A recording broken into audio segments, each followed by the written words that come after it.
Hello friends, welcome to Indian Study पर आपका स्वागत है। दोस्तों, आज की इस वीडियो में मैं आप लोगों के लिए UP triple S C video के लिए हिंदी का टेस्ट लेकर के आया हूं, जो कि आपके आने वाले एग्जाम के लिए बेहद इंपॉर्टेंट है।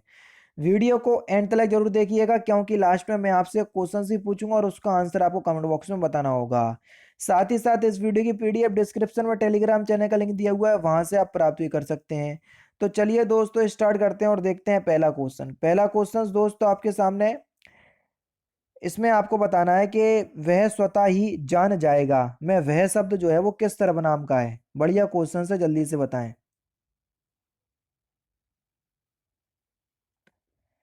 तो सही आंसर आपका क्या हो जाएगा? वह स्वतः ही जान जाएगा मैं वह शब्द किस सर्वनाम का है। तो आपका सही आंसर हो जाएगा निजवाचक सर्वनाम का। ठीक है, यहाँ पर आपका दूसरा ऑप्शन यहाँ पर आपका बिल्कुल करेक्ट हो जाएगा। वह, हालांकि स्वयं, ये सभी शब्द जो हैं वो आपको निजवाचक सर्वनाम में देखने को मिलते हैं। ठीक है, स्वतः ही, स्वयं, ये सारे शब्द। तो यहाँ पर दूसरा ऑप्शन करेक्ट। जब कोई सरकारी पत्र, कार्यालय, ज्ञापन या ज्ञापन एक साथ अनेक प्रेषितियों को भेजा जा रहा हो, तब उसे क्या कहा जाता है? तब उसे हम क्या कहते हैं? तब उसे हम परिपत्र बोलते हैं। दूसरा ऑप्शन यहाँ पर आपका बिल्कुल करेक्ट हो जाएगा। क्या बोलेंगे सर? परिपत्र। दूसरा ऑप्शन यहाँ पर आपका बिल्कुल क्या हो जाएगा सर? करेक्ट हो जाएगा। नेक्स्ट क्वेश्चन दोस्तों आपके सामने। महावीर प्रसाद द्विवेदी ने आदिकाल को क्या संज्ञा दी? बढ़िया क्वेश्चन से, जल्दी से बताएं। तो सही आंसर आपका क्या हो जाएगा? महावीर प्रसाद द्विवेदी ने आदिकाल को किस नाम से पुकारा? तो इन्होंने बीज वपन काल भी कहा है इसे, है ना। तो दूसरा ऑप्शन यहाँ पर, चौथा ऑप्शन यहाँ पर आपका बिल्कुल क्या हो जाएगा सर? करेक्ट हो जाएगा। दिए शब्दों में से नित्य एक वचन में प्रयोग होने वाला शब्द कौन सा नहीं है? तो सही आंसर आपका क्या हो जाएगा सर? हस्ताक्षर। तीसरा ऑप्शन यहाँ पर आपका बिल्कुल करेक्ट हो जाएगा। हिंदी वर्ड स्वरों का वर्गीकरण जब जीव के भाग के आधार पर किया जाता है, तो निम्नलिखित में से कौन सा भेद इसके अंतर्गत नहीं आएगा? जब जीवा के आधार पर किया जाता है तो देखो, अग्र स्वर होते हैं, मध्य स्वर होते हैं और पश्च स्वर होते हैं, विवत्र स्वर नहीं होते। चौथा ऑप्शन करेक्ट। निम्नलिखित में से कौन सा शब्द वर्तनी की दृष्टि से गलत है?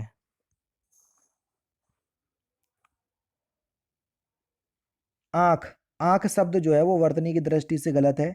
चौथा ऑप्शन करेक्ट। Next question. वर्तनी की दृष्टि से विकल्पों में से अशुद्ध विकल्प छांटिए। व्यंग एक अशुद्ध विकल्प हो जाएगा। तीसरा ऑप्शन यहाँ पर आपका बिल्कुल क्या हो जाएगा सर? गलत हो जाएगा। ठीक है, चलिए नेक्स्ट क्वेश्चन की तरफ चलते हैं। स्वार्थ में निम्नलिखित में से कौन सा संधि है? स्वार्थ में संधि आपको बतानी है। तो स्वार्थ में कौन सी संधि होगी? संधि विच्छेद करोगे तो सौ प्लस अर्थ होगा। क्या? सौ प्लस अर्थ, ये होगा इसका संधि विच्छेद। छोटा छोटा मिलके बड़ा बना रहे, तो जब बड़ा बन जाएगा तो कौन सी दीर्घ संधि होगी? ठीक है, पहला ऑप्शन करेक्ट। ये व्यंग गलत लिखा हुआ है, इसका जो व्यंग जो लिखेंगे अपन ऐसे लिखेंगे। ठीक है, ये इसकी शुद्ध वर्तनी है, नहीं तो सोचो। पावन शब्द का संधि विच्छेद क्या होगा? पावन शब्द की संधि विच्छेद की बात करें तो पौ प्लस अन, तो है ना। पहला ऑप्शन यहाँ पर आपका बिल्कुल करेक्ट होगा, अयादि संधि होगी। और भीष्म पिता ने आजीवन शादी ना करने का प्रण लिया था, तो रेखांकित शब्द में समास कौन सा होगा? आजीवन शब्द में कौन सा समास होगा? तो यहाँ पर आपका अव्ययीभाव समास होगा। पहला ही ऑप्शन से यहाँ पर आपका बिल्कुल करेक्ट हो जाएगा। निम्नलिखित में से कौन सा कर्मधारय समास है? जल्दी बताओ, कौन सा कर्मधारय समास है? नील गगन। नील गगन शब्द जो है वो एक कर्मधारय समास का उदाहरण हो जाएगा। समास विग्रह करोगे तो अपने आप ही आपका यहाँ पर पता चल जाएगा। यानी कि नीला है जो गगन, नील गगन, और है जो की हिंदी निकलेगी कर्मधारय समास। सम उपसर्ग से बना शब्द निम्नलिखित में से कौन सा है? सम्मुख। दूसरा ऑप्शन से यहाँ पर आपका बिल्कुल क्या हो जाएगा सर? करेक्ट हो जाएगा। परा उपसर्ग का अर्थ क्या होगा? तो परा उपसर्ग का अर्थ होगा उल्टा। दूसरा ऑप्शन बिल्कुल करेक्ट हो जाएगा। कृदंत शब्द या कृत प्रत्यय का उदाहरण कौन सा है? खिलाड़ी। चौथा ऑप्शन से यहाँ पर आपका बिल्कुल करेक्ट हो जाएगा, ये कृत प्रत्यय का उदाहरण है। ठीक है, निम्नलिखित में से आंख का तत्सम रूप कौन सा होगा? आंख का तत्सम रूप, अच्छी आंख का तत्सम रूप होगा दूसरा ऑप्शन करेक्ट। विसर्ग का प्रयोग किन शब्दों में नहीं होता? तो विसर्ग का प्रयोग जो है वो तद्भव शब्दों में नहीं होता, पहला ऑप्शन यहाँ पर आपका बिल्कुल करेक्ट हो जाएगा। नेक्स्ट क्वेश्चन दोस्तों आपके सामने, विसर्ग का प्रयोग बता दिया मैंने आपको। चौथा का तत्सम शब्द क्या होगा? बढ़िया क्वेश्चन। चौथा का तत्सम शब्द चतुर्थ होगा, चौथा ऑप्शन करेक्ट। अच्छा, 50 क्वेश्चंस आपके यूपी बीएड में भी आने हैं हिंदी के, ठीक है, तो ये वीडियो यूपी बीएड के लिए भी इंपॉर्टेंट होगी। ध्रुम शब्द का तद्भव शब्द क्या होगा? तो ध्रुम का तत्सम हो जाएगा आपका धुआं, दूसरा ऑप्शन करेक्ट। व्युत्पत्ति के आधार पर शब्द के कितने वेद होते हैं, जल्दी बताइए। तो व्युत्पत्ति के आधार पर शब्द के कितने वेद होते हैं? 3, पहला ऑप्शन करेक्ट हो जाएगा। स्वतंत्रता सबको प्यारी होती है, वाक्य में रेखांकित शब्द संज्ञा का भेद बताइए। स्वतंत्रता शब्द में कौन सी संज्ञा है? तो इसमें भाववाचक संज्ञा होगी, पहला ऑप्शन यहाँ पर आपका बिल्कुल करेक्ट हो जाएगा। पुरुषवाचक सर्वनाम चुनिए। आप अंदर आकर बैठिए, तो इसमें पुरुषवाचक सर्वनाम कौन सा होगा? आप, पहला ऑप्शन करेक्ट हो जाएगा। मेरी बहन सविता हिंदी भाषा सीखती है, तो आपको बताना है, इसमें क्रिया चुनने हैं कि कौन सा शब्द क्रिया शब्द है। सीखती है, तीसरा ऑप्शन करेक्ट। आहा, आप आ गए, वाक्य में आहा शब्द कैसा है? तो एक अव्यय शब्द है, और ये विस्मयादि बोधक अव्यय में आपको देखना पड़ेगा, देखने को मिलेगा। अव्यय 4 प्रकार के होते हैं, क्रिया विशेषण, समुच्चय बोधक, संबंध बोधक और विस्मयादि बोधक। आह शब्द आपको विस्मयादि बोधक में देखने को मिलेगा। सीता सखियों सहित पुष्प वाटिका गई, तो आपको बताना है कि वाक्य में रेखांकित अव्यय प्रयोग निम्नलिखित में से किस वेद का उदाहरण है? तो ये संबंध बोधक का उदाहरण है, तीसरा ऑप्शन यहाँ पर आपका बिल्कुल करेक्ट हो जाएगा। कौन सा शब्द अनेक का पर्यायवाची शब्द है? सेना, सेना जो है वो अनेक का पर्यायवाची शब्द है, दूसरा ऑप्शन यहाँ पर आपका बिल्कुल करेक्ट हो जाएगा। कामदेव का पर्यायवाची शब्द कौन सा है?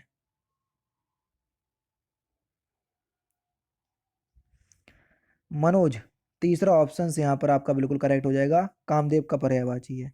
अग्रज का विलोम शब्द क्या होगा? अनुज, तीसरा ऑप्शन करेक्ट। दीर्घायु का विलोम शब्द क्या होगा? सिंपल सा क्वेश्चन, अल्पायु, दूसरा ऑप्शन करेक्ट। इस वर्ष हिंदी साहित्य की फिल इन द ब्लैंक्स कुछ अवरुद्ध रही, तो रिक्त स्थान के लिए उपयुक्त शब्द चुनना है। इस वर्ष हिंदी साहित्य की प्रगति कुछ अवरुद्ध रही, दूसरा ऑप्शन बिल्कुल करेक्ट। गांधी जी का राम राज का स्वप्न आज तक फिल इन द ब्लैंक्स नहीं हुआ। गांधी जी का राम राज का स्वप्न आज तक साकार नहीं हुआ, तीसरा ऑप्शन बिल्कुल करेक्ट हो जाएगा।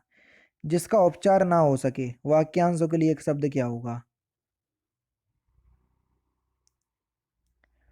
तो उसको हम बोलेंगे असाध्य, दूसरा ऑप्शन करेक्ट। किसी तिथि को जानने की इच्छा रखने वाला क्या कहलाता है? उसको हम जिज्ञासु बोलेंगे, तीसरा ऑप्शन यहाँ पर आपका बिल्कुल करेक्ट हो जाएगा। अंधेर नगरी का अर्थ क्या है?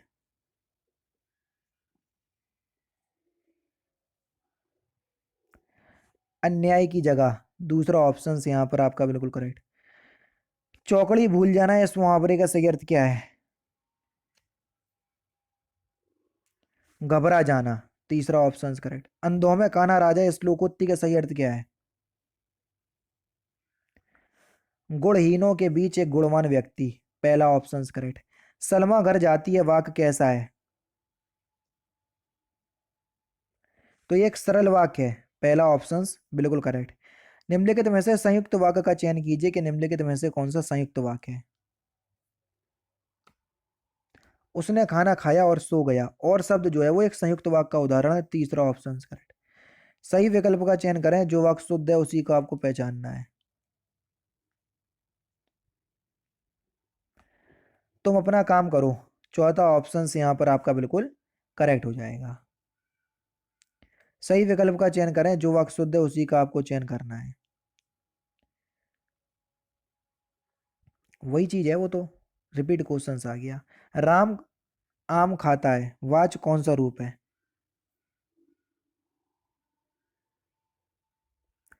राम आम खाता है में कौन सा रूप है? कृतवाच।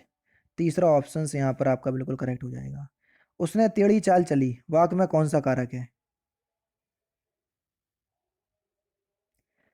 कर्ता कारक। चौथा ऑप्शन करेक्ट। कर्ता का सीधा संबंध क्रिया से होता है तो वहां कर्ता कारक होता है। ठीक है। उसने, सॉरी, ये तो मैंने कृतवाच का डेफिनेशन आपको बता दी। उसने तेरी टेढ़ी चाल चली, कर्ता ने। तो देखो, ने शब्द आया तो ने से आप पहचान जाओगे। बिल्ली छत से कूदी, अब देखो छत से कूदी को छत से अलग होगी, और जब से कारक चिन्ह का यूज अधिक अलग होने के लिए होता है तो वहाँ अपादान कारक होता है। चौथा ऑप्शन करेक्ट। निम्नलिखित में से कौन सा पुल्लिंग शब्द स्त्रीलिंग शब्द में प्रत्यय लगाने निम्नलिखित में से कौन सा शब्द स्त्रीलिंग शब्द में प्रत्यय लगाने से बना है? तो सही आंसर आपका क्या हो जाएगा सर? ऑप्शन नंबर सी, भेड़ा। भेड़ शब्द में प्रत्यय लग गया तो वहां पर स्त्रीलिंग शब्द में प्रयोग बदल गया जी, भेड़ा शब्द। तीसरा ऑप्शन करेक्ट। स्त्रीलिंग शब्द आपको बताना है कौन सा स्त्रीलिंग शब्द है। ख्याति एक स्त्रीलिंग शब्द का उदाहरण है। मैंने आम खाया है, यह वाक्य किस काल को प्रदर्शित करता है? खाया है, पता नहीं कब खाया, तो बस भूतकाल के लिए ये डिनोट करेगा। पहला ऑप्शन करेक्ट। निम्नलिखित में से वह वाक्य चुनिए जिसमें गुणवाचक विशेषण का प्रयोग किया गया है। वह नटखट बालक संगीत नहीं सुन रहा है। पहला ऑप्शन बिल्कुल करेक्ट हो जाएगा। नेक्स्ट क्वेश्चन दोस्तों आपके सामने। निम्नलिखित में से किसकी वर्तनी शुद्ध है? द्वारका। पहला ऑप्शन यहाँ पर आपका बिल्कुल करेक्ट हो जाएगा। निम्नलिखित में से प्राचीन भारतीय आर्य भाषा कौन सी है? वैदिक संस्कृत। चौथा ऑप्शन करेक्ट, बताया भी था इससे पहले वाले वीडियो में। और लास्ट क्वेश्चन के कौन सी प्राचीन भाषा नहीं है, तो इस क्वेश्चंस का आंसर आप मुझे कमेंट बॉक्स में बताएंगे। बाकी के दो क्वेश्चंस आपके गद्दांश में चले गए। पूरे 50 क्वेश्चंस का टेस्ट था जो कि यूपी ट्रिपल एस से वीडियो और यूपी वीएड दोनों ही एग्जाम के लिए बेहद इंपॉर्टेंट है। वीडियो अगर आपको अच्छी लगे तो प्लीज दोस्तों वीडियो को लाइक और शेयर जरूर कर दीजिएगा। मिलते हैं फिर नेक्स्ट क्लास में, नेक्स्ट सेशन में। जय हिंद, जय भारत।